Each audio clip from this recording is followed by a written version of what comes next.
소멸을 경고하는 충격적인 저출생 저출생의 통계가 끝이 다시 어디일지 나왔습니다. 모를 정도로 함께 상황이 출산율이 매년 심각한 심각한 저출산이 지속되고 올해 1분기 저출생 문제로 출산율이 영향을 받으며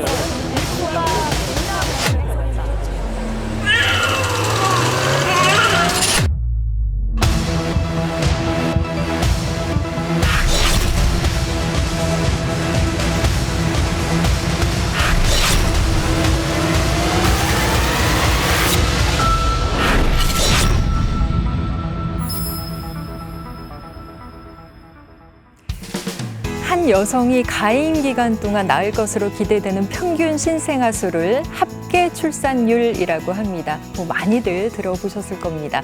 지난해 우리나라의 합계 출산율은 0.72를 기록했습니다. 하지만 지난달에 반가운 소식이 들려왔습니다. 통계청이 발표한 8월 인구 동향에 따르면 올해 초까지 반등 기미를 찾지 못하던 출생아 수가 7월과 8월 두 달 연속 2만 명대를 기록했습니다. 지난해 이맘때와 비교하면 6% 가까이 증가한 수치고요. 또 무려 14년 만에 최대 상승폭입니다. 과연 일시적인 현상으로 봐야 할까요? 아니면 출산율 반등의 청신호로 봐도 될까요? 오늘 60분간 생방송으로 세 분의 패널 모시고 이야기 나눠보겠습니다.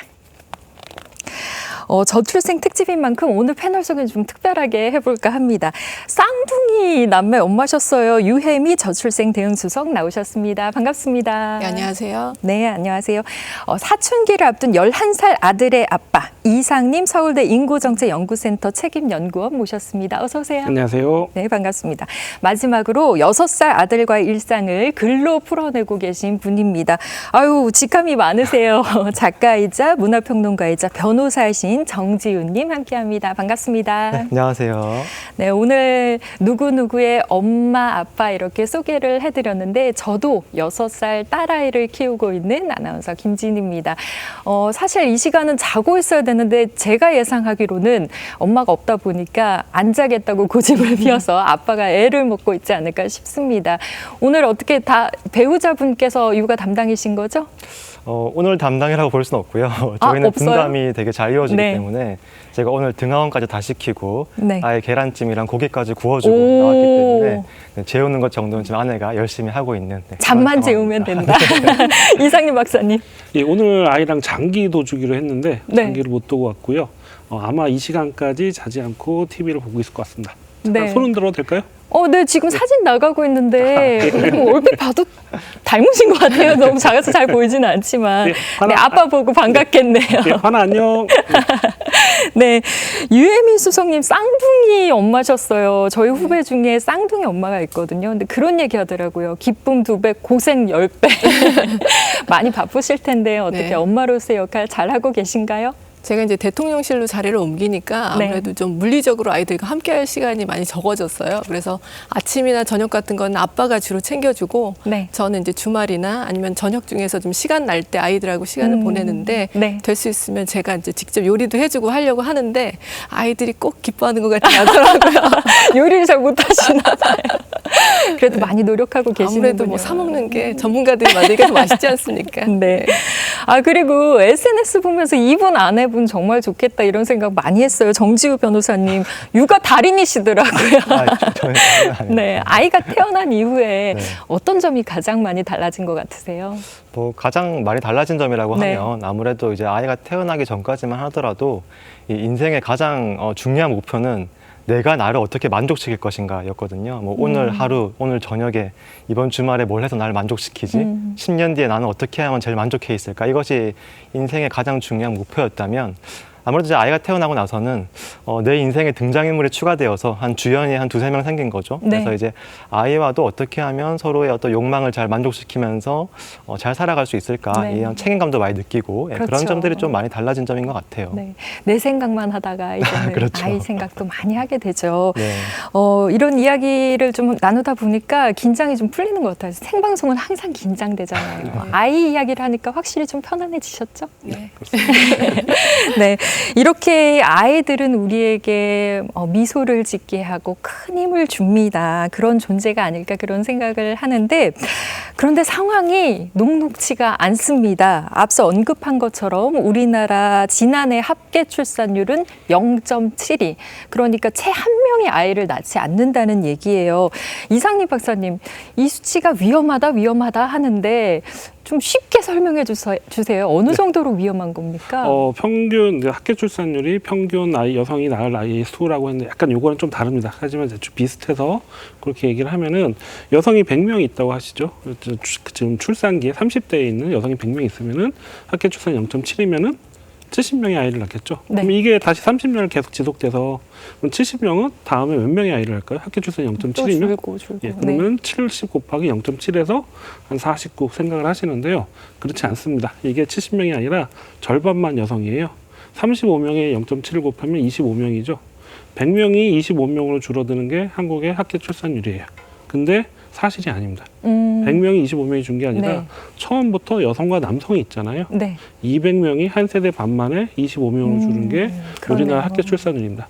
OECD 평균보다 낮다. 네. OECD 평균 절반이라는 거는 사실 아무런 의미가 없어요. 이것이 우리 사회에 어떤 임팩트를 줄까, 우리가 어떻게 변할까를 생각해 봐야 됩니다. 네. 전쟁이 나도 이런 수치는 나오지 않습니다. 인구학을 공부하면서도 합계 출산율 0.1 이하는 들어본 적이 없어요. 지금 전쟁을 하고 있는 시리아도 수년째 내전을 겪고 있는 시리아도 네. 2.0이 넘고요. 지금 우크라이나와 전쟁하고 있는 러시아도 1.4는 넘는 걸로 알고 있습니다. 굉장히 심각한 상황이라는 걸 우리가 인지할 필요가 있겠습니다. 그러니까 러시아, 시리아 이런 나라들의 이야기를 들으니까 더 피부로 와 닿는 것 같습니다. OECD 국가 중에 유일하게 우리나라가 합계 출산율 1을 지키지 못하고 있는 나라라고요, 주석님. 예, 그렇습니다. OECD가 우리가 이제 선진국들이 주로 가입하는 국제 기구라고 네. 알고 있는데요. 이 OECD에서도 합계 출산율이 시간에 따라서 점점 줄어들어 왔습니다. 그래서 1960년에 OECD의 이제 합계 출산율이 3.3 정도 됐었는데요. 이게 2022년에는 1.5로 반토막 정도 났다고 볼 수가 있겠습니다. 네. 근데 같은 기간 동안 네. 한국은 훨씬 더 많이 줄어들었는데 네. 1960년에 한국은 한 6 정도 됐어요. 합계 출산율. 네. 근데 작년에 2022년에는 0.78로 8분의 1 토막이 난 거죠. 네. 그러니까 국가가 발전하면서 합계 출산율이 떨어지는 건 어찌 보면 좀 자연스러운 현상일 수 있는데 OECD 국가와 비교해 봤을 때도 이렇게 합계 출산율이 급격하게 떨어진 거는 굉장히 유례없는 일이다라고 볼 수가 그러네요. 있습니다. 그래프를 보니까 정말 뚝 떨어지네요. 달갑지 않은 기록 경신인데 이 박사님이 이렇게 저출생이 계속되면 여러 가지 이제 심각한 사회적 문제들이 발생하잖아요. 어떤 점이 가장 우려되세요? 네, 저출산 얘기를 하면은 많은 분들이 노동력 고령화가 진행이 되고 그래서 노동력이 줄어들고 경제 성장력이 둔화되고 그다음에 재정 위기가 생긴다라고 하는 주로 이런 얘기를 많이 하세요.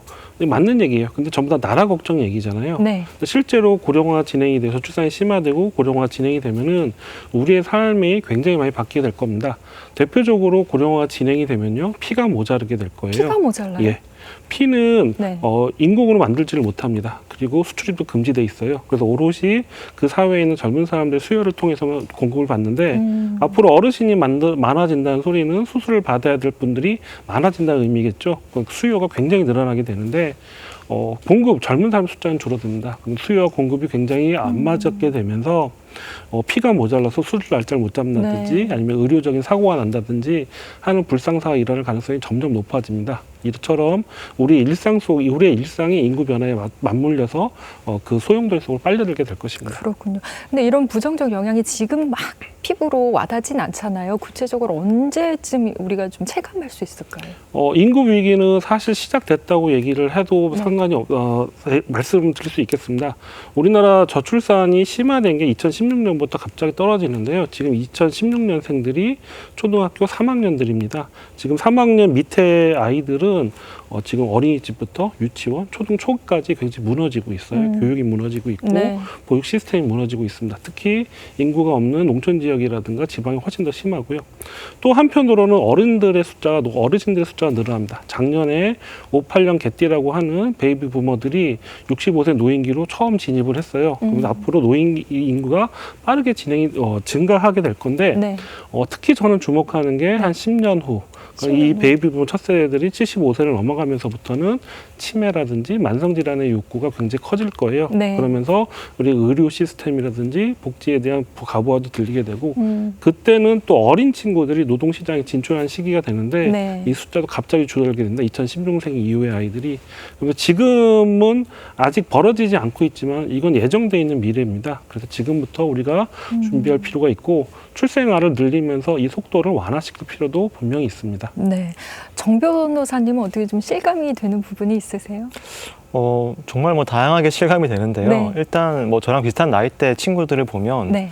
그냥 제가 그냥 주변에서만 보면 이제 아이를 갖지 않는 상태로 살고 있는 분들이 뭐 아이를 가진 사람보다 훨씬 많은 것 같아요. 뭐 당장 뭐 친구들이나 동료들이나 보면. 그리고 뭐 저보다 어린 친구들은 뭐 거의 없는 느낌이 들고 약간 뭐 육아 이야기 좀 해볼까? 이번 주말에 어디 가면 좋은지 이야기 좀 해볼까 하면 거의 다 형들. 그러니까 이제 어떻게 보면 이제 정말 뭐 육아를 이야기할 수 있는 또래들이 많이 줄었다라는 네. 느낌이 확실히 많이 드는 것 같고. 네. 뭐 여러 가지로 체감이 되는데 가령 제가 어릴 때 다녔던 초등학교를 이제 인터넷에서 검색을 해볼 수 있잖아요. 네. 검색을 해보면 내가 다닐 때는 분명히 전교생 2,000명에 학급수 40명이었는데 그런 거 얘기하더라고요. 네, 뭐 한 학급수는 한 10명으로 줄어 있고 네, 한 학급당 학생 수 그렇죠. 이런 거예요. 극단적으로 이제 줄어 있으니까 정말 상상이 잘 안 되는 어떤 그런 상황도 많이 펼쳐지고 있는 것 같아요. 네, 정말 예전에는 오전반, 오후반 이렇게 나눴던 시절도 있는데 다행히 모처럼 좀 반가운 소식이 들려왔습니다. 지난 7월과 8월 2달 연속 출생아 수가 증가했다는 통계청의 발표가 있었습니다. 무려 14년 만이라고요, 수석님. 예, 14년 만에 최고치죠, 증가율이. 네. 그러니까 8월 달에 2만 98명이 태어났는데요. 이게 이제 작년 8월 달하고 비교해 보면 5.9% 정도 늘어난 거고요. 이게 이제 반가운 소식인 것은 지난 2분기에 8년 반 만에 출생아 수가 감소해서 증가로 돌아섰거든요. 그러니까 8년 반 동안 네. 꾸준히 분기가 계속해서 감소만 했었어요. 그런데 이제 증가로 돌아섰는데 그 이후에 7월, 8월 연속해서 2개월이 출생아 수가 전년 동월 네. 대비로 늘어났다. 이것이 이제 상당히 반가운 소식이고요. 우리가 이제 출산율이 계속해서 떨어지고 있는데 언젠가는 반등하겠지라고 이제 막연히 기대를 하고 있었는데 지금 이게 좀 반등하는 신호가 아닌가 하고 저희는 좀 희망을 갖고 보고 있습니다. 네, 어떻게 그동안의 정책이 좀 효과를 나타냈다 이렇게 볼 수 있을까요? 정책의 효과가 이제 뭐 완벽하게 나타났다라고 볼 수는 없지만 이제 나타나기 시작했다라고 저희는 이제 판단을 하고 있는데요. 오늘 통계청에서 사회조사라는 것을 발표를 했어요. 그래서 2년 주기로 가족이나 뭐 이런 것에 대해서는 여러 가지 이제 설문조사를 한 결과를 발표를 하는데요. 여기에 결혼 의향 그리고 결혼할 경우 아이를 가져야 된다. 뭐 이런 의향을 조사를 했는데 2년 전과 비교했을 때 다 늘었거든요. 그럼 2년 전과 현재를 비교해보면 어떤 부분들이 달라졌나? 네. 그러면 여러 가지 정책들이 발표가 되었거든요. 그래서 뭐 신생아를 출산한 그런 가구를 위해서 뭐 주거 지원 정책이 네. 발표가 되기도 하고 뭐 부모 급여라는 게 새로 신설되기도 하고 또 일가정 양립과 관련된 여러 가지 제도들 뭐 육아휴직 같은 거가 뭐 길어지기도 하고 그래서 이런 여러 가지 정부의 노력들에 좀 청년들의 기대감이 좀 반영되지 않았나 이런 부분들을 저희가 좀 살펴보고 있습니다. 그렇군요. 이런 추세 동향과 관련해서 이 박사님은 어떤 의견을 갖고 계신지 궁금해요. 네, 수석님 옆에서 이런 말씀드리긴 죄송한데 솔직하게 말씀해 주세요. 인구학자로서 말씀을 드리면 네. 이 반등에 대해서 인구학적 요인들이 좀 많이 있습니다.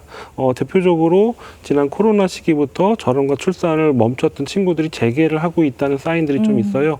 그러면서 이게 정체됐던 게 늘어나는 의미도 하나 있고요. 두 번째로는 우리나라 출생아 수가 91년생부터 갑자기 는 적이 있습니다. 네. 근데 이 친구들이 지금 결혼과 출산 연령기에 들어오면서 사이즈가 많아지니까 출생아 수도 많아지는 그런 측면이 있어요. 또 내년에는 내년이 아니라 다음 달에도 출생아 수는 분명히 늡니다. 왜냐하면 작년에 워낙 줄었어요. 10% 이상 줄었기 때문에 아마 기저 효과도 있을 겁니다. 정책의 효과가 났으면 좋겠고 저도 그러면 좋겠는데 네. 그보다 약간 우리도 주목해야 될 것 중에 하나 단기적 정책이 오히려 반대의 역효과를 내기도 해요. 지자체 같은 경우는 출산 지원금을 많이 줘서 네. 출생아서 반등 늘으면은 한 2, 3년 있다 떨어집니다. 그러니까 지금은 일시적으로 그렇죠. 나타나요. 네. 그러니까 앞에 태어날 아이를 좀 미리 당겨서 낳다 이런 의미라고 할 수 있겠죠.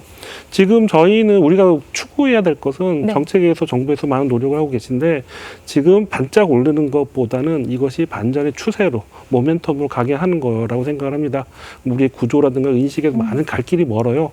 그래서 많이 힘드시겠지만은 그래도 긴 호흡을 가지고 네. 천천히 보고 국민들도 이제는 압니다. 이 저출산 문제가 한 번에 해결될 문제가 아니기 때문에 알기 때문에 국민들과 같이 대화를 나누면서 점점 더 긴 호흡으로 멀리 네. 갔으면 좋겠습니다. 맞습니다. 일시적인 게 아니라 지속적인 게 좀 중요한 것 같아요. 최근 출산의 선행 지표라고 할 수 있는 혼인 건수도 증가하고 있다는 발표도 있었습니다. 상승 추세 어떻게 앞으로도 지속될 걸로 보세요? 그런 좀 희망이 있다고 보는데요. 지금 이제 이상님 박사님께서 말씀하셨지만 뭐 정책의 효과가 전부다라고 제가 말씀드린 건 당연히 아니고요. 이런 아까 말씀하신 뭐 코로나 기저 효과든 아니면은 그 가임기 여성의 숫자가 늘어나는 이런 효과가 분명히 있을 겁니다. 네. 그런데 이제 출산이라든지 아니 결혼이라는 것은 이제 미래를 보고 하는 결정이잖아요.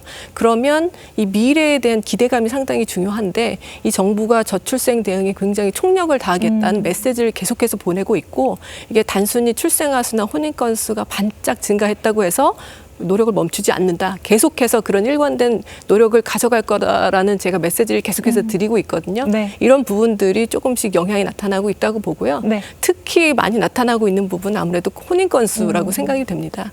혼인 건수는 이제 시차를 두고 출생아 수 증가로 좀 연결이 네. 되는 측면이 있는데요. 그래서 지금 혼인 건수도 같이 증가를 하고 있어요. 네. 그래서 벌써 5개월 연속해서 증가를 하고 있거든요. 작년 이맘때와 비교했을 때.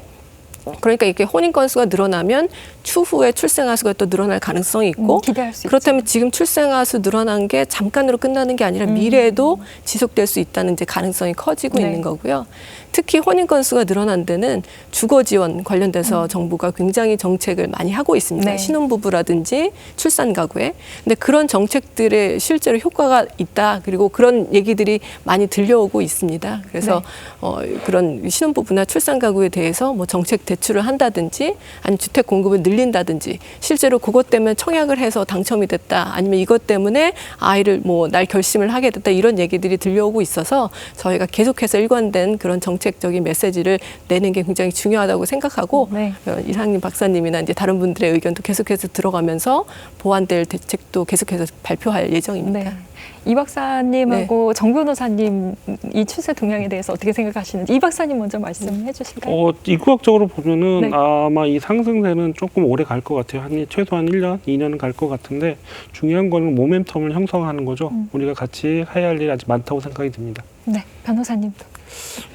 전 약간 부정적인 말씀을 그래요? 드리자면 사실 전 이게 장기적으로 이제 우리나라가 인구 반전을 할 것이다. 사실 네. 이렇게까지 기대하기는 힘든 게 청년들이 근본적으로 느끼는 어떤 우리나라 사회의 여러 가지 문화들이 사실 근본적으로 바뀐 것은 아니거든요. 예를 들어서 살인적인 교육 환경이라든지 아이를 낳았을 때 어떻게 이 아이를 키울 것이며 수도권 밀집과 어떤 직주 근접 이런 여러 가지 문제들이 계속해서 존재하는 한 네. 일시적으로 여러 가지 효과들에 의해서 늘었다 줄었다 할 수는 있겠지만 그것이 과연 장기적으로 청년들의 마음을 완전히 돌려서 이제부터 우리 다 같이 가족이로 아이 낳고 잘 먹고 잘 살자 이런 사회 분위기가 만들어진다는 것은 네. 저는 지금으로서는 약간 기대하기 힘들지 않을까 그렇게 저는 느껴집니다. 그렇게 생각하시는군요. 옛말에 해날 때 지붕 고친다 이런 말이 있잖아요. 과연 올해가 저출생 반등의 원년이 될 수 있을지 주목해 보겠습니다. 사실 우리나라 인구 문제는 단기간에 아주 큰 변화를 거쳐왔습니다. 산하 제한 정책을 실시했던 시절도 있었잖아요. 아이 울음소리가 끊이지 않던 나라에서 반세기 만에 인구 위기를 걱정하는 나라가 됐습니다. 과연 그동안 무슨 일이 있었던 걸까요? 우리나라 인구 정책은 1961년 가족계획 정책부터 시작됐습니다. 가족계획으로 귀여운 자녀의 꿈을 이루어주세요. 딸아들 구별 말고 둘만 낳아 잘 기릅시다. 둘만 낳아 잘 기르자던 1970년대 가족계획 표. 1980년대에는 둘도 많다며 한 자녀로 줄었습니다. 인구 문제 어떻게 생각하십니까? 물론 심각하지요. 가족계획 실천하고 계십니까? 네, 전 하나입니다. 1983년에 이미 저출산이 시작됐고 아이 울음소리가 끊긴 농어촌이 급증하고 있었지만 출산을 억제하는 정부 정책은 1996년까지 이어졌습니다. 네, 정말 많이 달라졌네요.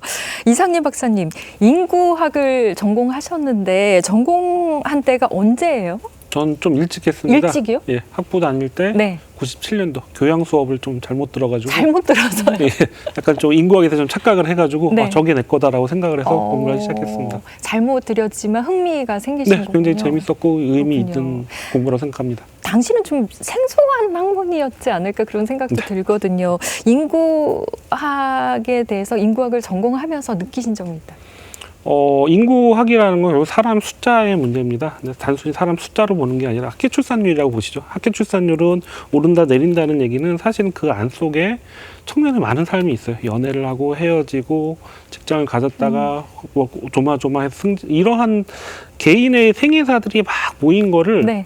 숫자로 표현한 게 학교 출산율이에요. 네. 그러니까 인구를 통한 숫자를 통해서 우리 세상을 들여다보고 청년을 들여다보고 또 하나는 미래를 들여볼 수 있다는 것 때문에 네. 저는 굉장히 흥미있고 유의미한 작업을 하고 있습니다. 그렇군요. 70년대 둘만 낳자, 80년대 하나만 낳자 하다가 이제는 다둥이 부모가 애국자 대우를 받는 세상이 됐습니다. 이 박사님, 상황이 왜 이렇게 급변한 걸까요? 예. 우리나라 학교 출산율은 사실상 계속 떨어졌다고 봐도 됩니다. 근데 우리나라가 진짜 위기적 저출산이 시작이 된 거는 2001년, 2002년부터입니다. 2001년도에 출생아 수 60만이 붕괴가 되고요. 2002년도에 출생아 수 50만이 붕괴가 됩니다. 네. 그러면서 약간 반등 경로에 있다가 왜 이때 2001년, 2002년이냐? 그러면은 IMF 위기 때문에 그래요. 그러면서 구조조정이 생기고 그다음 97년 이후로 구조조정이 생기고 비정규직이 생기고 정리해고 생기면서 청년의 삶이 불안정해지기 시작을 해요. 그러면서 결혼과 출산을 미루고 그 효과가 나타난 게 2001년, 2002년부터입니다. 그 다음부터는 출산이 줄어드는 게 전혀 달라요. 청년의 불안함이라든지 네. 그 삶에 대한 그런 힘든 그런 것들이 어려움들이 반영이 되기 시작했습니다. 더 우리가 주목해야 되는 그러면서 학교 출산이 오르는 라인을 계속하다가 2016년부터 다시 떨어지기 시작을 해요. 네. 사실 왜 이 이러한 이 진폭이 사라지고 감소만 하고 있는가는 잘 모르겠어요. 근데 그때 굉장히 중요한 일들이 많이 일어납니다. 2016년도에 네. 청년이 수도권으로 유입되는 게 갑자기 늘어나기 시작을 해요. 그리고 그때부터 부동산 문제가 생기기 시작하고요. 또 흑수저 문제, 흑수저라는 얘기, 네. 헬조선이라는 얘기도 2010년부터 생기기 시작합니다. 굉장히 많은 지표들이 청년의 삶의 변함을 보여줘요. 이거는 뭔지는 모르겠지만 청년의 삶에서 굉장히 큰 변화가 있었다. 네. 구조적인 변화가 있었다는 것을 보여주고 있습니다. 청년들이 참 힘들다, 어렵다 이런 얘기 많이 하고 상대적 박탈감도 많이 느끼는 그런 시기였던 것 같습니다. 이런 문제들을 해결하기 위해서 저출산 고령 사회위원회가 출범된 것이 지난 2005년입니다. 벌써 20년 가까운 시간이 지났는데요. 그간 뭐 예산도 많이 투입됐고 노력도 많이 기울였음에도 불구하고 출생률의 반등 효과는 미미했다. 이런 지적이 많아요. 저희가 좀 늦게 대응을 했다고 봐야 할까요? 아니면 좀 조심스러운 얘기입니다만 정책 실패로 봐야 할까요? 일단 정책이 좀 늦었던 측면이 있고요. 아까 이제 VCR에서도 나왔었지만 83년도에 2.1이 이제 붕괴가 되기 시작하는데요. 네. 합계 출산율이 산하 제한 정책은 96년까지 지속이 된 거죠. 그리고 말씀하셨다시피 2000년대 초반에 이제 60만, 50만 그 새로 태어난 출생아 수가 붕괴되면서 이제 위기다라는 위기감이 고조가 되면서 이제 저출산 고령사회위원회도 이제 구성이 되기 시작했는데요. 네. 많은 정책이 시행은 되긴 했습니다. 그런데 이런 정책들이 출산이나 양육과 관련된 직접적인 비용을 지원하는 그런 단편적인 정책들인 경우가 많았고요. 일단 어린이집부터 이제 확충하는 거, 네. 뭐 아니면 이제 아동수당 같은 걸 지급하는 거, 이런 정책들이 이제 시행이 됐는데 이거보다 청년들이 더 필요하다. 그리고 더 근본적인 원인이라고 지목하는 것들에 대해서는 좀 대책이 제대로 만들어지지 않았던 측면이 있다고 볼 수가 있고요. 네. 그래서 이제 최근에 나오는 정책들은 청년들로부터 어떤 정책이 필요한지, 어떤 어려움이 있는지 이런 부분들을 좀 해소하기 위해서 수요자들의 의견을 많이 듣고 네. 요것들을 이제 좀 수렴해가지고 하는 정책들을 많이 이제 시작을 하고 있고요. 네.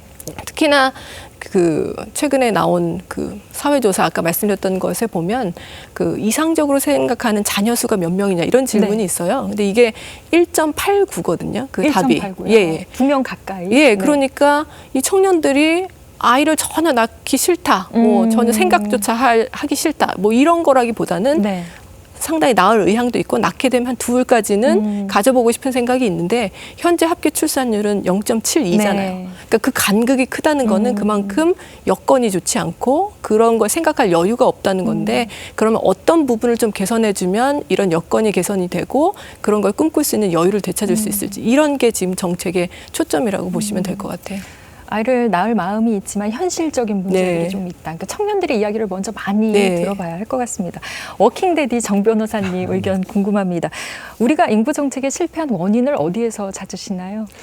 뭐 저의 개인적인 생각을 말씀드리면 네. 뭐이 정책이 실패했다고 한다면 사실 그 이유는 되게 명료하게 요약할 수 있을 것 같아요. 그것은 기존의 정책들이 청년들의 마음을 들여다보는 데 실패했다는 것이죠. 그러니까 뭐 여러 가지 뭐 양육 수단을 주기도 하고 뭐 10만 원, 20만 원 주기도 하고 여러 가지 정책을 했지만 사실 그것들이 청년들이 아이를 낳고 싶지 않고 결혼을 하지 않고 아이를 낳고 싶지 않은 그 근본적인 마음에 적중하는 문제가 아니었다라는 것이 사실 어떻게 보면 되게 명료한 말. 수석님하고 좀 그렇죠. 일맥상통하는 네. 얘기네요. 명료한 부분이겠죠.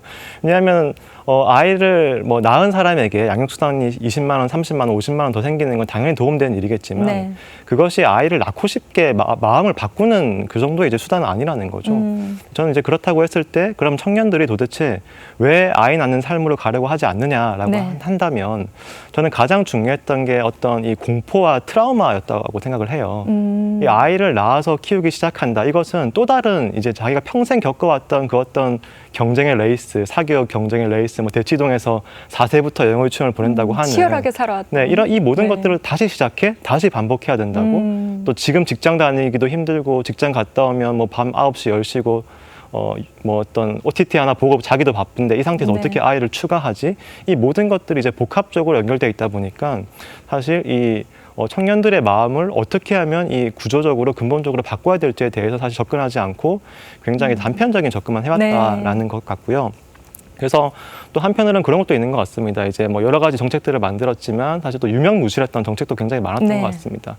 제 주변 지인 말도 들어보면 이제 대기업을 다니는데도 불구하고 아직도 육아휴직을 쓴다고 말하는 순간 아, 저 사람은 퇴사하겠다는 사람이구나라고 취급을 받는다고도 해요. 그 정도로 이제 어떻게 보면 다양한 제도가 만들어지고 있지만 뭐 네. 실제 현장, 뭐 기업, 중소기업 여러 가지 현장에서는 그런 것들이 유명무실하게 존재하는 경우도 굉장히 많고요. 네. 이제 그 모든 것들이 이제 복합적으로 작용하다 보니까 청년들이 왜 이제 아이를 낳고 싶지 않나 하는지 이제 그 마음에 대한 어떤 근본적인 접근이 네. 되지 않았다라고 말할 수 있는 거죠. 그러니까 그런 막연한 두려움이 있는데 그 근본을 좀 해결해 줘야 된다 이런 말씀이신데 이 박사님은 이 현금 지원 정책에 대해서 어떻게 생각하세요? 실패했다고 봐야 할까요? 이 현금 지원 정책은 비용이 줄으면 아이가 더 많이 날 거라는 생각이 전제를 하고 있어요. 네, 좀 그런데, 단편적이긴 합니다만. 근데 실제로 아이를 안 낳고 결혼 안 하는 게 중요한 게 아니라 전 청년의 생애 과정이 중단됐다고 생각을 하는데 네. 독립하고 결혼하고 아이를 낳고 이런 구조적인 문제를 둔 상태에서 지원만으로 효과가 단편적이거나 혹은 아까 지자체에 말씀드렸듯이 오히려 네. 출산율이 줄 수도 있습니다. 그런 요인들에 대한 구조적인 요인에 대해서 접근할 필요가 있다고 생각됩니다. 네, 수석님 대학 강단에 계셨잖아요.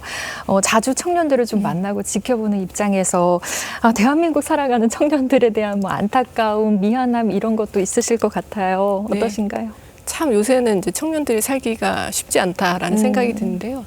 제가 이제 대학 다닐 때만 해도 사실은 이제 취업하기가 그렇게 어려운 환경은 아니었거든요. 그래서 어떤 더 좋은 직장으로 골라서 취업을 할까 뭐 네. 이런 거를 생각하던 시기였는데 요새는 이제 취업 자체가 워낙에 어렵다 보니까 대학생들이 정말 대학생활을 열심히 합니다. 학점 관리도 하지만 여기에 덧붙여서 무슨 뭐 공모전에 뭐 응모를 한다든지 아니면 인턴십을 한다든지 뭐 이런 스펙 쌓기에 굉장히 이제 많이 열중을 네. 하고요. 그리고 졸업하고 나서도 그게 이제 취업이 보장되는 건 아니기 때문에 상당히 오랜 시간 취업을 하는 과정을 구직하는 과정을 거치게 되는데 네. 이게 이제 참 쉽지 않다는 생각이 들고요.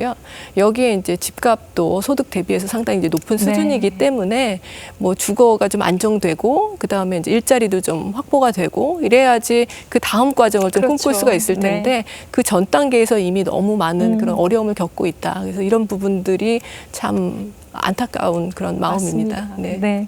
저출생 대응 수석으로 자리를 옮긴다고 했을 때 네. 청년들이 뭐 어떤 당부 이야기나 이야기 해주던가요? 예, 대학생들도 있고 그다음에 이제 제가 보는 그런 젊은 친구들도 있고 그런 친구들이 이제 얘기를 해주는 거는 너무 위기감을 막 고조시키진 않았으면 좋겠다. 그냥 위기다. 그러면 빨리 나아라 이렇게 약간 강요처럼 들리기도 한다는 거거든요. 그거보다는 좀 정책을 할 때 좀 더 청년들의 얘기를 들어주고 네. 청년들의 시각에서 좀 바라보면서 좀 정책을 발굴해줬으면 좋겠다 이런 얘기들을 많이 하고요. 네. 그리고 실제로 여러 가지 정책이 도입되고 이제 개선되는 점들이 많이 있는데 알려지지 않는 경우도 많더라고요. 그래서 이런 거가 되었으면 좋겠어요 했는데 그 부분이 이미 최근에 반영이 됐습니다. 네. 이러면 그런가요? 그래서 정책을 홍보하는 것도 굉장히 중요하다. 그렇죠. 좋은 정책을 만드는 네. 것도 중요하지만 이걸 널리 알려서 모두들 사용할 수 있게 하는 게 또 어찌 보면 더 중요할 수도 있겠다라는 생각을 하게 됩니다. 그렇겠네요. 우리와 같이 인구 위기를 겪고 있는 나라들이 많이 있을 텐데 이상림 박사님, 우리가 좀 지혜를 얻을 수 있는 나라, 그러니까 뭐 좀 팁을 얻을 수 있는 나라가 있다면은 어떤 나라 얘기해주고 싶으세요? 우리나라는 저출산 극복하는 예로 하면은 네. 항상 프랑스랑 스웨덴 얘기를 들어요. 근데 이거 복지로 뚫겠다는 생각을 전제를 하고 있는 건데요. 네. 저는 그보다 독일 사례를 얘기를 많이 독일이요? 합니다. 독일은 최근에 뭐 부모 시간제라든지 아니면 육아를 확충하는 거면서 일가족 양립을 지원해주는 정책들이 효과를 봤다, 출산율이 오른다 얘기를 하는데요. 사실 그 이전에 뭐 노동시장 개혁이라든지 아니면 중소기업의 강화라든지 산업구조 조정이라든지 이런 여러 정책들이 쌓여서 만들어진 겁니다. 네. 그리고 독일은 인구 얘기를 하기가 굉장히 힘든 나라예요. 나치 경험이 있기 때문에. 그러면서 이 문제를 설득하기 위해서 굉장히 오랫동안 국민들을 설득하면서 독일은 인구 전략이라고 하는, 영어로는 인구 정책은 population policy인데 네. 이거는 demographic strategy라고 해서 전혀 다른 접근입니다. 인구와 사회의 상호작용, 국민들이, 시민들이 참여하고 민간이 참여하는 형태의 대화 구조를 만들고 있습니다. 이런 것들 위해 좀 지혜를 거뒀으면 좋겠고요. 네. 한 가지 제가 꼭 말씀드리고 싶은 네. 거는 우리나라 정책이 나쁘지가 않아요. 전 세계에서 8시까지 아이를 공짜로 무료로 맡길 수 있는 양육 시스템이 있는 나라는 전 세계에 찾아보기 힘들어요. 실제로 얼마 전에 프랑스 TV와 독일의 TV에서 인천의 여성가족 국장님을 만나봤어요. 네. 어떻게 지자체에서 어떻게 하고 있는지 네. 알아볼 실제 찾아왔고요. 제가 있는 서울대학교 인구정책연구센터에도 스웨덴에서 정책 담당하신 분이 와서 한국을 어떻게 하고 있냐 배우러 왔어요. 네. 그러니까 저 말씀이 뭐냐면 정책이 네. 많이 모자랍니다. 우리 빈곤감이 많지만은 저출산의 위기가 정책 때문에 만들어진 건 아니에요. 다시 말씀 정책으로만 해결되지도 않습니다. 네. 이거는 우리의 구조의 문제가 있고 청년들의 목소리를 듣는 것도 좋지만은 네. 그 전에 이 청년들의 생애가족을 막는 구조들을 우리는 어떻게 해소할 것인가, 그런 문제도 같이 고민해야 될 거라고 생각합니다. 네. 풀리지 않는 세계 수학 난제가 7가지가 있다고 하는데 오늘 이렇게 이야기 나누다 보니까 저출생 문제만큼 풀기 어려운 문제가 있을까 또 이런 생각이 듭니다. 수십 년에 걸친 사회적 논의를 거쳐서 저출생을 이겨낸 독일처럼 이제 우리도 공동으로 대응해 나가야 할 것 같습니다. 출산율 해결 없이는 국가를 지속할 수 없기 때문이겠죠. 과연 그 돌파구를 어디에서부터 찾아야 할까요? 해마다 떨어지는 합계 출산율. 윤석열 대통령은 대한민국이 인구 위기로 국가 존망까지 걱정하는 상황을 맞이하고 있다고 우려했습니다. 그러면서 국가 총력전을 벌이겠다고 선언했습니다. 저는 오늘 인구 국가 비상사태를 선언하고 저출생 문제를 극복하는 그날까지 범국가적 총력 대응 체계를 가동할 것입니다. 윤 대통령은 이를 위해 부총리급 인구전략기획부와 대통령실 저출생 대응수석실을 신설하겠다고 밝혔습니다. 특히 인구전략기획부는 과거 경제기획원처럼 교육, 노동, 복지 등 사회정책 전반을 아우르며 저출생 문제 해결의 컨트롤타워 역할을 하게 됩니다. 윤 대통령은 또 저출생 정책은 일가정 양립과 양육, 주거 등 3대 핵심 분야에 역량을 집중하겠다고 강조했습니다. 네, 정부가 지난 6월 인구 국가 비상사태를 선언하면서 총력 대응에 나섰습니다. 과연 저출생 문제의 판세를 뒤집을 수 있을지 지금부터 좀 꼼꼼하게 살펴보겠습니다. 수석님, 이번 대책에서 가장 중점을 둔 부분이 있다면 어떤 점입니까? 일가정 양립, 그다음에 돌봄, 주거 이렇게 세 가지 핵심 분야에 관해서 집중을 했다라는 점이 가장 중요하다고 보고요. 특히나 일가정 양립이라는 것을 이런 저출생 대응의 새로운 패러다임으로 제시했다는 게 굉장히 중요한 점이라고 말씀드릴 수 있겠습니다. 그러니까 일가정 양립이라는 것은 결국 사람들에게 육아를 할 수 있는 시간을 좀 확보해 주자. 그러니까 일도 하면서 동시에 가정도 챙길 수 있도록 해야지, 그렇지 않고 현금 지원을 한다고 해서 갑자기 뭐 출산해서 행복한 가정을 이루기는 어렵지 않겠습니까? 네. 그래서 일과 가정을 양립할 수 있는 그런 환경을 만들어 주기 위해서 여러 가지 이제 제도적인 변화가 필요했고, 그런 부분을 좀 모아서 여러 가지 대책을 이제 발표한 게 가장 중요한 점이라고 보고요. 네. 또 다른 나라와 비교해서 우리나라는 주거 부담이 좀 큰 나라예요. 네, 그렇죠. 그래서 주거 지원의 중요성이 굉장히 많이 강조가 됩니다. 따라서 주거 지원에 있어서도 이런 신혼부부라든지 출산 가구에 대해서 혜택을 확대한 점이 좀 특징적인 점이라고 볼 수가 있을 것 같습니다. 네, 고민도 많이 하셨고 좀 더 진일보한 실효성 있는 정책을 기대하는 분들이 많이 계십니다. 어떤 내용이 담겼는지 조금 더 자세하게 이야기해 주시죠. 예, 우선 이제 일가정 양립과 관련해서는 우리가 이제 가장 많이 생각할 수 있는 제도가 이제 육아휴직 제도거든요. 네. 그래서 육아휴직을 쓰는데 사실은 좀 소득이 줄어들기 때문에 쓰기를 주저하시는 분들이 많이 있어요. 그래서 육아휴직의 급여 상한을 좀 올리는 거. 이거에 덧붙여서 육아휴직이 그냥 뭐 몇 개월 단위 이런 식으로 쓰게 되면 사실 뭐 유치원 방학이라든지 이럴 때 뭐 쓰기는 좀 어려운 측면이 있거든요. 그래서 단기의 육아휴직도 도입을 해가지고 그런 짧은 시기만 필요한 그런 돌봄 수요도 해결할 수 있도록 하는 것, 이런 것들이 이제 일가정 양립에 관련돼서 여러 가지 대책이 도입된 것 중에 일부를 소개해드린 거고요. 네. 이제 두 번째로 돌봄 관련해서는 국가가 아이를 함께 키운다는 자세로 이제 돌봄과 관련된 여러 가지 인프라를 확충하고 프로그램을 제공하는 것이라고 볼 수가 있는데요. 네. 돌봄과 관련해서는 일단 취학 전 0에서 5세 사이에는 단계적으로 무상교육을 확대할 예정입니다. 그래서 이런 부분이 이제 중요한 부분이고요. 또 유보통합이라고 해서 유치원과 이제 어린이집이 합쳐지는 거죠. 그래서 어린아이들이 돌봄도 받을 수 있고 동시에 교육적인 그런 프로그램에도 참여할 수 있도록 하는 거고요. 네. 또 학교에 들어간 이후에는 늘봄학교라는 것을 이제 도입을 해서 확대를 하고 있는데요. 네. 늘봄학교는 돌봄의 방과 후가 이제 결합된 그런 형태라고 볼 수가 있는데요. 사실 아이들이 학교에 들어가면 1학년, 2학년 때 한 4교시까지 하고 점심만 먹고 학교에서 돌아오거든요. 그럼 오후가 통째로 비는 거죠. 네. 이 돌봄 공백을 좀 해소하기 위해서 학교에서 돌봄도 제공하는데 그냥 마냥 아무것도 안 하고 있는 게 아니라 양질의 교육 프로그램까지 같이 결합해서 제공을 하면 사교육 수요도 일부 흡수할 수가 있고 또 돌봄과 관련된 그런 이제 우려도 해소할 수가 있어서 그런 부분도 저희가 이제 적극적으로 추진하는 부분이고요. 네. 마지막으로 이제 주거 지원과 관련해서는 주거 지원이 굉장히 필요하다는 청년들의 의견이 굉장히 강합니다. 여러 가지 설문조사 결과를 보면요. 그래서 주거 지원과 관련된 대책이 많이 포함이 되어 있는데 일단 신생아 특례 대출이라고 아마 들어보셨을 거예요. 그래서 최근에 신생아를 출생한 가구를 대상으로 해서 저리에 이제 정책자금 대출을 제공을 하는 거고요.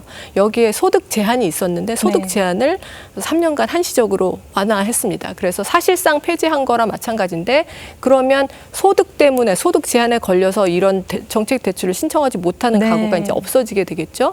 그리고 신혼부부나 출산 가구를 위한 주택 공급을 좀 대대적으로 확대하는 그런 정책들을 통해서 주거 부담을 많이 낮춰주려고 하는 정책들이 대거 포함되어 있다고 보시면 되겠습니다. 네. 저는 육아휴직을 다 썼거든요. 네. 내년에 초등학교 입학하면 방학 때 어떡하지 그런 생각 들었었는데 그런 단기간 육아휴직 같은 것도 좋을 것 같습니다. 예. 일, 가정, 양립, 교육과 돌봄 그리고 주거 앞서 말씀하신 것처럼 이 세 가지 문제에 대해서 선택과 집중을 하신 것으로 보입니다. 이상림 박사님 누구보다 꼼꼼하게 좀 살펴보셨을 것 같은데 총평 부탁드립니다.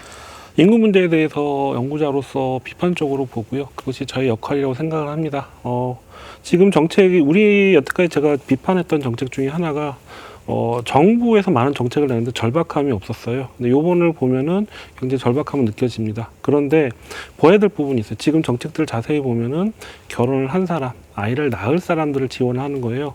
지금 이러한 지원은 효과를 보기에 좋습니다. 아이를 낳은 경계선에 있는 친구들을 지원해주면서 훨씬 더 많은 효과를, 단기간의 효과를 기대할 수 있고, 지금 상황이 그만큼 급하니까요. 하지만 그러면서 우리의 구조 문제를 받는가? 특히 이렇게 배제되는 사람들은 없는가? 지금 어떻게 보면 정책이 정규직의 대기업을 다니는 서울에 있는 친구들의 포커스를 맞춰졌다는 비판도 있어요. 네. 농촌이라든가 산업단지에서 일하는 친구들이라든지 소외된- 비정규직이라든지 이런 친구들에 대해서는 많이 비어진 것도 있습니다. 또 이와 더불어서 비용의 문제도 있지만 우리 정말 구조적인 문제, 입시를 어떻게 교육을 어떻게 개혁할 것인가, 네. 아파트 값을 어떻게 떨어뜨릴 것인가, 수도권 집중을 어떻게 완화시킬까 하는 구조적인 문제도 저는 필요하다고 생각됩니다.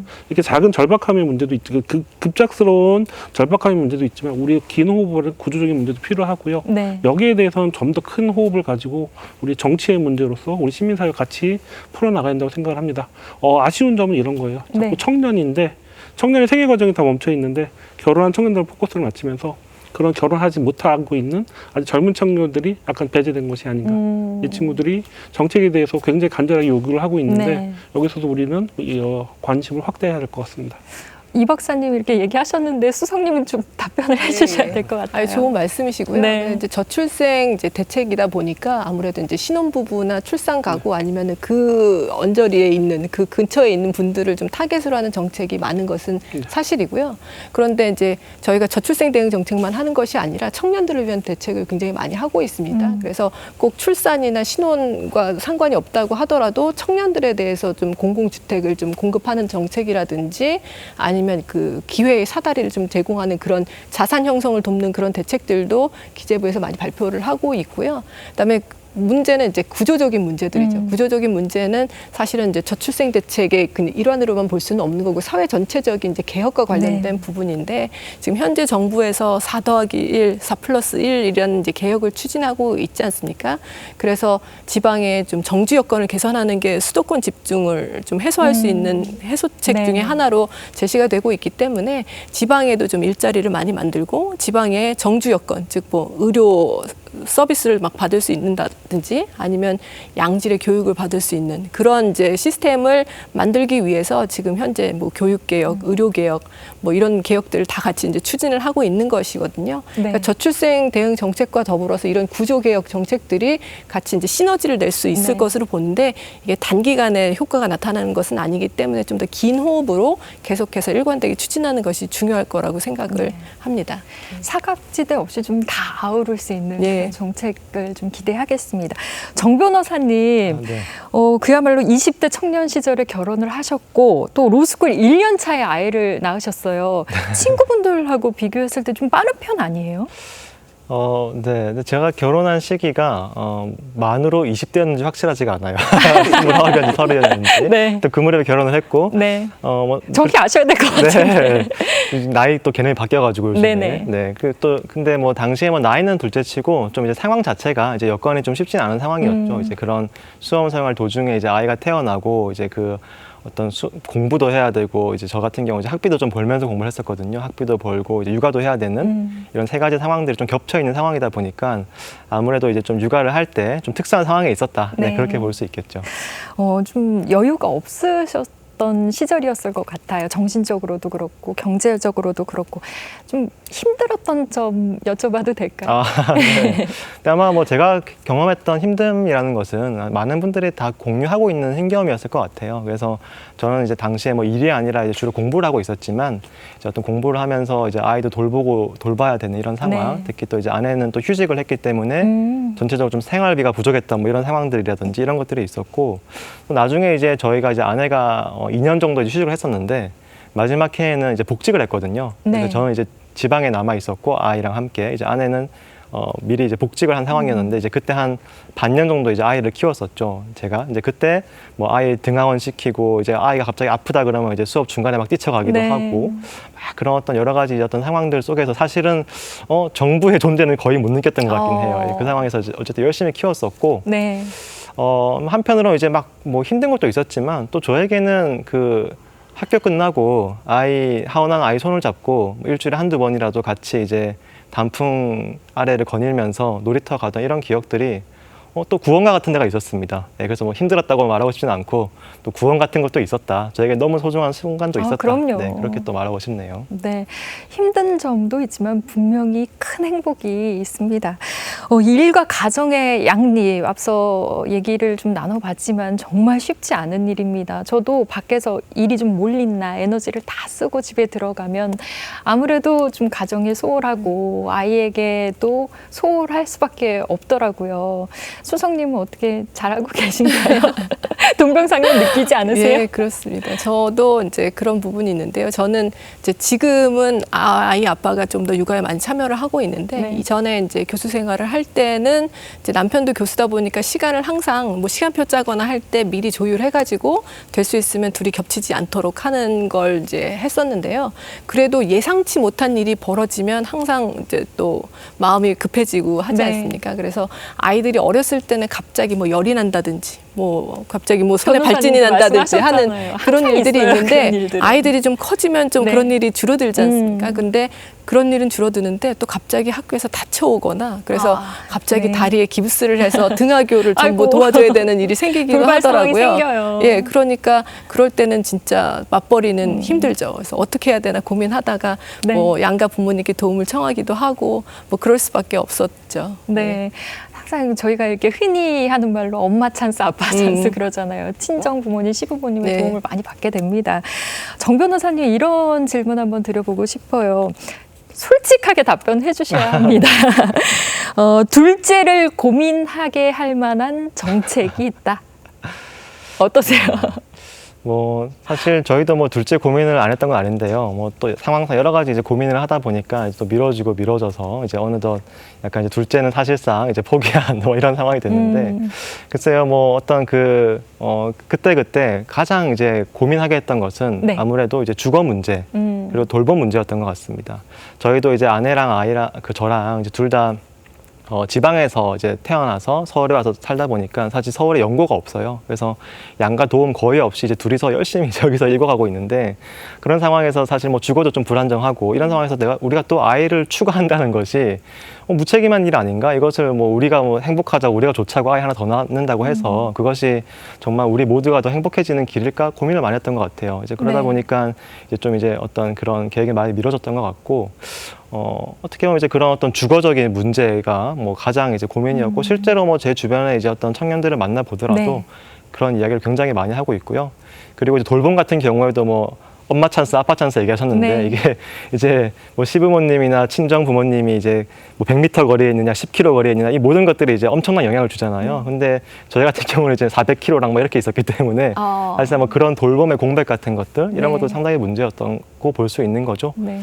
실제로 뭐 이렇게 아이 같은 경우를 태어나서 아이를 뭐 아침 일찍 뭐 어린이집 보내고 이제 또 늦게 데리고 오고 하는 것이 되게 정부의 지원 덕분에 아이를 키울 수 있는 건 좋지만 꼭 그렇게 해서 아이를 키우는 게 무슨 의미가 있지? 아이와 함께 시간을 보내고 같이 추억을 쌓고 네. 또 부모가 하는 역할을 다 했을 때 이 육아라는 것도 더 가치가 있고 와닿는 건데 이제 그런 여러 가지 상황들이 역시 돌봄 같은 문제에서 좀 주저를 하게 했던 그런 문제였던 것 같습니다. 주거와 돌봄 근본적인 얘기입니다. 이번 대책은 어떻다고 생각하세요? 충분하다고 보세요? 이번 새로운 대책? 네, 뭐 저는 어쨌든 간에 정부에서 열심히 노력하는 것은 되게 좋은 측면이 있다고 네. 생각합니다. 네. 알겠습니다. 수성님이 변호사님 얘기 듣고 좀 느끼신 점이 있으실 것 같아요. 예, 그 정책이 그리고 제도가 잘 만들어진다고 해도 네. 그거를 이제 계속해서 혜택을 받지 못하시는 분들이 항상 있어요. 네. 그래서 뭐 돌봄이든 주거 지원이든 저희들이 계속해서 정책을 발표를 하고 또 빈 부분은 또 보완하는 대책도 발표를 하지만 여전히 거기에 뭐 사각지대에 놓이신 분들도 있고 해서 그런 분들을 계속 챙기는 게 저희가 할 역할이라고 보고요. 네. 근데 돌봄 같은 경우는 이제 최근에 시간제 돌봄 혹은 긴급 돌봄과 같은 서비스도 이제 어린이집에서 제공을 하는 경우가 많이 있거든요. 그러니까 예전보다는 확실히 좋아지고 있다. 네. 그런데 앞으로 개선될 여지는 더 있고 그런 부분을 계속 살펴보겠다라고 약속드리겠습니다. 네. 네. 이 박사님, 이번 정책이 좀 잘 자리 잡기 위해서 기업들의 역할도 중요하잖아요. 네. 네. 아이를 기르기 위해서는 한 마을이 필요하다는 뭐 속담이 있잖아요. 그런 것처럼 아이를 키우기 위해서는 많은 게 필요합니다. 우리 사회에서는 기업이 또 그 역할을 해야 되는 거고요. 기업은 또 두 가지 측면이 있습니다. 기업의 문화, 기업에서 어떤 제도를 통해서 사각지대를 없애는가. 중소기업은 굉장히 어렵지만 그럼에도 불구하고 미래 세대를 위해서 어떤 투자를 할 수 있는가의 문제도 있지만 네. 또 그와 더불어서 직장 동료들 간의 직장 문화도 분명히 우리가 넘어가야 될 문제입니다. 네. 우리가 여성들이 정규직으로서의 직장 생활을 시작한 지가 얼마 안 됐어요. 2000년부터 시작을 했습니다. 20년 정도 되는 짧은 기간이기 때문에 여성들이 듣기에는 굉장히 부당하겠지만은 이런 준비가 안 되는 건 좀 불가피한 측면도 있어요. 제도뿐만 아니라 기업의 문화라든지 가족의 문화라든지 우리의 인식도 변합니다. 그 중에서 기업의 몫은 기업의 사업체의 몫도 있지만 동료로서의 몫도 같이 있다고 생각됩니다. 우리가 마을이 필요하듯이 네. 우리 모두가 같이 갈 필요가 있다고 생각합니다. 네, 아이는 정말 다 같이 키우는 거다. 수석님, 기업들에 대한 혜택도 있습니까? 예, 물론입니다. 이제 기업들이 굉장히 역할을 잘 해주는 것이 중요하거든요. 일가정 양립에 있어서는 특히.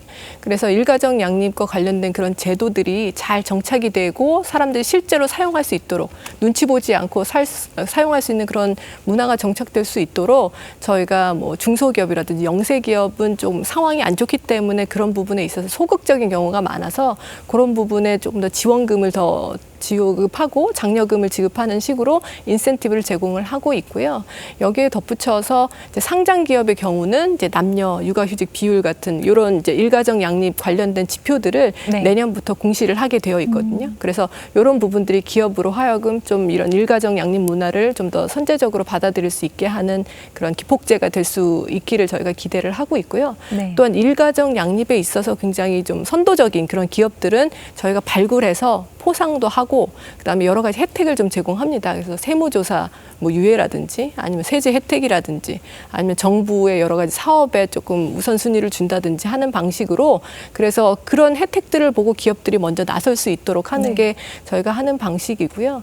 또 기업들이 무엇보다 인식을 바꾸는 게 중요합니다. 이게 기업들이 일가정 양립과 관련된 문화를 정착하는 것이 기업이 단기적으로는 좀 비용이 올라갈 수가 있습니다. 그런데 장기적으로 봤을 때는 기업한테도 좋은 측면이 있거든요.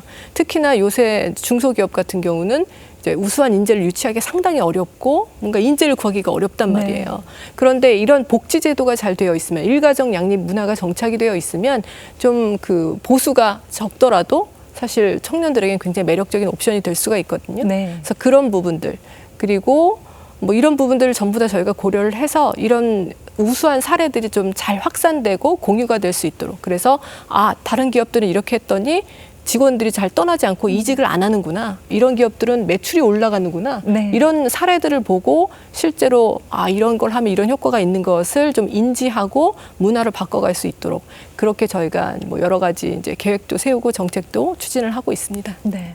어찌 보면 기업의 이미지도 그렇죠. 많이 좋아지는 것 네. 같습니다. 오늘 청년들의 이야기 계속 나오고 있는데 저는 변호사님하고 얘기 나누면서 주거 문제를 계속 언급하시더라고요. 네. 그래서 주거 문제에 대한 스트레스가 좀 크셨나 그런 생각했거든요. 그렇죠. 아무래도 저희 세대에서는 좀 이제 그런 이야기들이 되게 많이 하고 있는 것 같아요. 뭐 이제 어떤 특정한 뭐 타이밍을 놓친 뭐 친구들이나 뭐 지인들 같은 경우에는 이제 우리는 뭐 주거에 대해서 이제 거의 뭐 불가능한 상황이다 이렇게 느낀 경우도 굉장히 많이 있고요. 특히나 뭐 이제 어떤 이런 뭐 주거 문제에서의 어떤 스트레스 압박 그리고 이제는 어떻게 특히나 뭐 20대들 만나보면 제 주변에도 많은데 그러면 어떻게 10억을 모아서 아파트를 사요? 이런 얘기 되게 많이 하거든요. 사실상 이제 그런 점들이 되게 힘들어진 면이 있는 것 같고요. 특히나 또 이제 많은 분들이 뭐 이런 어떤 그 아파트나 이런 주거라는 것도 예를 들어서 뭐 대단지, 뭐 초품화 뭐 이런 식으로 이제 접근에 들어가기 시작하잖아요. 이런 것들이 혼자 살거나 부부 둘이 살 때는 크게 문제가 안 되는 것들이거든요. 근데 네. 아이가 생기기 시작하면서 아이에게 좋은 주거 환경을 마련해 주면서도 직장과도 멀지 않고 이 모든 조건을 마련하는 것이 너무 힘들다 보니까 사실은 이제 또 더 많은 벽을 느끼게 되는 이제 그런 상황들이 많이 펼쳐지는 것 같습니다. 네. 이번 주거 대책은 어떻게 이상님 박사님 청년들이 조금 그래도 한숨 돌릴 수 있을 것 같으세요? 제가 아까도 말씀드렸듯이 지금 정책이 결혼을 한 분들 그리고 출산을 바로 앞두고 있는 경계선에 있는 분들 타겟을 맞춘 거는 분명합니다. 네. 그러면서 거기서 효과가 나타날 수 있지만은 한 가지 좀 불만보다 그런 부분도 있어요. 예를 들면은 특공 청약을 올린다? 이거 확률이 올라가는 거잖아요. 확률이 올라간다고 아이를 낳기는 힘들어요. 공급자 중심의 생각인 거예요. 우리는 많이 줬다. 하지만은 청년들은 확률이 올라간다고 해서 아이를 안 낳을 거를 낳고 경계선 고민하다가 확률이 좀 올랐어. 될 수 있을 거야라고 아이를 낳지는 않습니다. 확실한 이 믿음을 줘야 돼요. 네. 지금 저는 이 정책들이 굉장히 정부에서 굉장히 압박을 느끼고 수석님이 계시지만은 네. 굉장히 중요한 긴급성을 느꼈다는 걸 느끼겠어요. 근데 이 조바심이 너무 급하게 가지는 않았으면 좋겠어요. 지금 청년들이 지금 필요한 거는 안정적으로 정책이 올 것이다. 정부와 국가가 우리 사회가 안정적으로 날 도와줄 것이라는 믿음을 갖게 하는 신뢰를 갖게 하는 생각을 합니다. 아쉬움은 많이 있다고 저는 말씀드리겠습니다. 좀 아쉬운 점이 네. 많이 있으시군요. 이번 3대 핵심 과제는 담지는 못했지만 살펴보고 계신 부분이 있다고 들었어요. 예, 이 3대 핵심 과제에 이제 포함되어 있지 않지만 굉장히 중요한 부분들이 또 있습니다. 그래서 저희들이 그런 부분들을 좀 살펴보기 위해서 뭐 간담회도 좀 마련을 하고요. 여러분들을 모셔서 이야기도 듣고 하는데 이제 최근에는 그 결혼을 하고 출산을 하는 연령이 좀 높아지다 보니까 그 고위험 산모도 좀 늘어나고 있고요. 그 조산아도 좀 많이 늘어나고 있습니다. 그래서 이런 조산아들은 이른둥이라고들 이제 많이 하는데요. 이른둥이 혹은 고위험 산모들의 건강을 좀 챙길 수 있는, 그래서 좀 지원할 수 있는 그런 프로그램도 좀 개발을 하려고 하고 있고요. 네. 또한 이제 장애가 있는 부모들이 이제 있으신데 이분들이 사실은 이제 출산하고 아이를 키우시면서 여러 가지 어려움을 겪으시는데 장애 아동이나 이제 장애인에 대한 일반적인 지원은 있지만 장애가 있는데 부모인 경우에 대한 어떤 특별한 지원은 없는 경우가 많더라고요. 그래서 이런 부분들도 저희가 좀 살펴보고 있고요. 네. 그리고 뭐 육아휴직이나 이런 거에 좀 사각지대에 있으신 분들에게도 어떻게 좀 접근해서 혜택들을 좀 나눌 수 있을까, 이런 부분들도 저희가 살펴보고 있어서 네. 지금 현재 대책에는 담겨 있지 않지만 앞으로도 계속해서 살펴보고 보완할 대책들은 계속해서 있다, 이렇게 말씀을 드리겠습니다. 그런데 일각에서는 저출산 고령 사회위원회가 이미 있는데 또 다른 부서 설치가 필요하냐, 이런 의견도 좀 있는 것 같습니다. 다른 점은 무엇일까요? 일단 저출산 고령사회위원회는 대통령 직속 자문위원회입니다. 그러니까 자문을 하는 기구인 것이고요. 그래서 우리가 저출생 대응 관련해서 여러 가지 사업들이 있는데 사실은 이제 효과라든지 아니면 정책 체감도 측면에서 어떤 부분에 좀 더 집중하고 어떤 부분은 좀 더 재설계해야 될지, 이런 부분들이 있어요. 그래서 예산을 좀 배분할 필요가 있는데 예산 배분권 같은 게 없습니다. 지금 이 위원회에는요. 그리고 이 저출생 대응이라는 게 말씀 앞서서 많이들 하셨지만 다부처 그리고 다주제 관련된 그런 이제 정책들이 많은데 네. 그런 결국에는 여러 부처하고 종합하고 좀 조정하는 역할을 해야 되는데 그걸 위해서는 굉장히 강력한 그런 권한이 필요한데 이런 권한까지 갖추지는 못한 게 지금 저출산 고령사회위원회거든요. 네. 그래서 인구전략기획부가 설립이 된다면 보다 강력한 컨트롤 타워로서 인구 정책 전반에 걸쳐서 단순히 저출생 대응뿐만이 아니라 고령 사회에 이제 적응하는 부분이라든지 네. 아니면 이런 인구 구조 변화에 이제 대응해서 미래의 새로운 성장 동력을 뭐 발굴하는 것이라든지 아니면 중장기적인 인구 전략 비전을 제시하는 것까지 종합적인 인구 정책을 좀 총괄할 수 있을 것이고요. 네. 여러모로 좀 효율적인 시스템이 될 것으로 기대하고 있습니다. 네, 기대하겠습니다. 이제 또 다른 시작점에 있습니다. 출산율을 회생시킬 마지막 골든타임이 아직 끝나지 않았기를 바랍니다. 지금 시각 10시 54분 지나고 있습니다. 여러분께서는 KBS 저출생 특집 생방송으로 함께하고 계십니다. 우리 다 같이 하했죠. 엄마 하. 7시 12분에 애기 나왔어. 이거 불러주자. 잘했어. 숨 쉬어야지. 잘했어. 아빠야.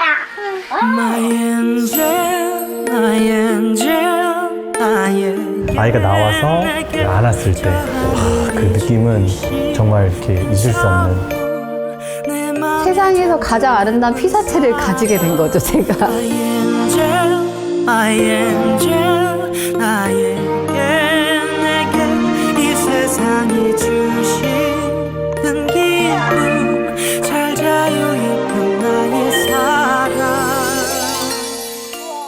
네, 아이들만큼 가장 완벽한 피사체가 있을까, 이런 생각이 듭니다. 꽃보의 탄생을 진심으로 축하합니다.